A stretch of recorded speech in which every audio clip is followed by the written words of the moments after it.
आज 27 नवंबर 2024 को अजमेर कोर्ट में एक हिंदू सेना के प्रेसिडेंट ने एक पिटीशन दायर की कि अजमेर शरीफ की हज़रत ख्वाजा मोइनुद्दीन चिश्ती रहमतुल्लाह अलैह की दरगाह में महादेव का मंदिर है और कोर्ट ने उसको मंजूर कर लिया। जैसा कि अभी संभल में हुआ कि पहले दिन कोर्ट में 1:30 बजे पिटीशन डाली गई संभल की शाही मस्जिद पे, 3:30 बजे कमिश्नर अपॉइंट हो गया, दूसरी पार्टी को सुनानी, और शाम को कमिश्नर एसपी और कलेक्टर को लेके वहां सर्वे करने पहुंच गया और दूसरे 3 सर्वे कंप्लीट हो गया। तीसरे दिन आके वापस से जय श्री राम के नारे लगाते हुए आके फिर सर्वे के लिए आए। स्टोन पेल्टिंग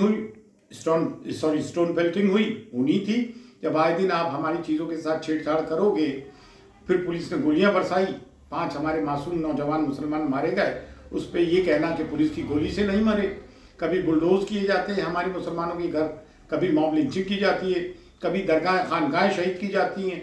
जब places of worship act 1991 parliament से इनेक्ट हो गया कि सिर्फ बाबरी मस्जिद को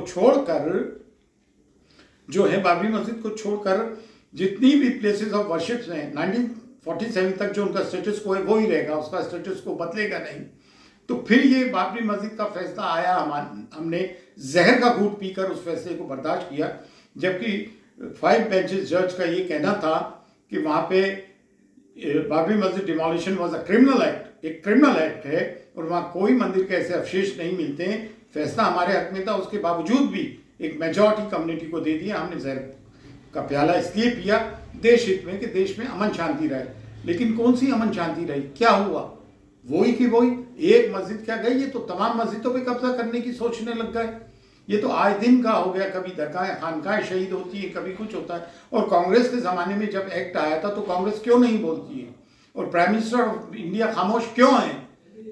खामोश क्यों नहीं रहेंगे जब वो कहते हैं कि इनकी वेशभूषा से इन्हें पहचान लो, और मंगलसूत्र चोरी कर लेंगे, गाय भैंस चोरी कर लेंगे, आपकी बेटियां ले जाएंगे, कोई कहता है बटोगे तो कटोगे। तो ये तो पूरा कर्नल एक इकोसिस्टम डेवलप हो गया। उसके लिए तमाम मीडिया जिम्मेदार है, बीजेपी का IT सेल जिम्मेदार है, और इस तरह की बॉलीवुड फिल्म बना रहा है जिसमें मुस्लिम्स को डीमीन किया जाता है।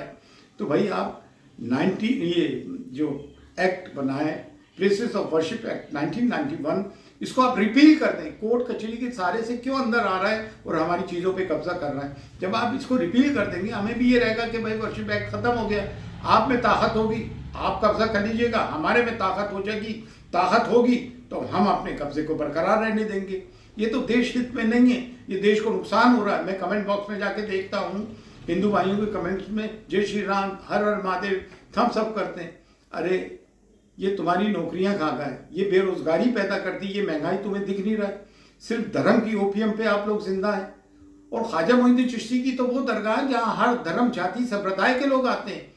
हम देश की डाइवर्सिटी को प्रमोट करते हैं। यूनिटी एंड डाइवर्सिटी देखनी है तो यहाँ देखें, कम्युनल हार्मनी देखनी है, कंपोजिट कल्चर देखना है तो यहाँ देखें। हमारे यहाँ कोई धर्म का भेदभाव नहीं, मसलक का कोई भेदभाव नहीं है। यहाँ आए, और मुसलमानों में भी आज सख्त यूनिटी की ज़रूरत है। मैं मुस्लिम्स को भी दावत देता हूँ, हर डिनोमिनेशन के, हर मसलक के, कि यहाँ आए, जाज़म पे बैठे। आज जब ख्वाजा मोइनुद्दीन चिश्ती की दरगाह पे हाथ डाल दिया तो बचता क्या है? और जो दरगाह और खानगाहों पे लोग बैठे हुए खामोश रहते थे कि हमारे पे कोई आँच नहीं आएगी, वो सबकी बारी आएगी अगर आप खामोश रहेंगे।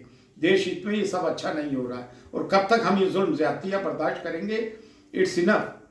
मतलब अब हमसे बर्दाश्त की एक सीमा होती है। और इन्होंने जो पिटीशन दायर की है 20 दिसंबर को, कोर्ट 3 पार्टीज बनी है, एक ministry for minorities, archaeological survey of India और दरगाह committee. Archaeological survey of India में तो दरगाह आती नहीं है, मिनिस्ट्री फॉर माइनॉरिटीज में आती है और दरगाह कमेटी उसके अधीन है। लेकिन हम हज़रत ख्वाजा मोइनुद्दीन चिश्ती रहमतुल्लाह अलैह के हेरिडिटरी खादिम जो गद्दी नशीन हैं असल में, तो हम तो तमाम रिचुअल्स, तमाम रसूमात 800 साल से निभाते आ रहे हैं, ज़ाहिर को ज़ैरत कराते। हमारे बुजुर्गों ने बड़े उतार चढ़ाव देखे, लेकिन आज तक कभी किसी ने ये दावा नहीं किया। एक किताब के आधार पे एक दावा कर रहा है, और वो भी कोई पक्का दावा नहीं है। किसी भी किताब पे आप उठा के दावा कर देंगे तो ये तो होता नहीं है। पहले 11 अक्टूबर 2007 में यह बम ब्लास्ट हुआ, 3 लोग मारे गए, उसमें हमारे खादिम ख्वाजा भी थे, और 3 लोग जो पकड़े गए वो भी हिंदूज हैं। इसमें जब इससे दिल नहीं भरा तो यह मंदिर का दावा प्रस्तुत कर दिया। जबकि मोहन भागवत जी RSS के चीफ ने क्या, किन किन मस्जिदों में और मुस्लिम जगहों पे आप शिवलिंग तलाश करते फिरेंगे। It's a limit. भारत में हमारा संविधान हमको सबको एक समानता जीने का हक देता है, सामाजिक हक देता है, सिक्योरिटी देता है। तो ये तो इट्स वेरी एस्टॉनिशिंग। और for every action there is equal in opposite direction. अगर इस तरह से आप करते रहेंगे तो मुस्लिम कौम भी कब तक चुप रहेगी और बर्दाश्त करेगी।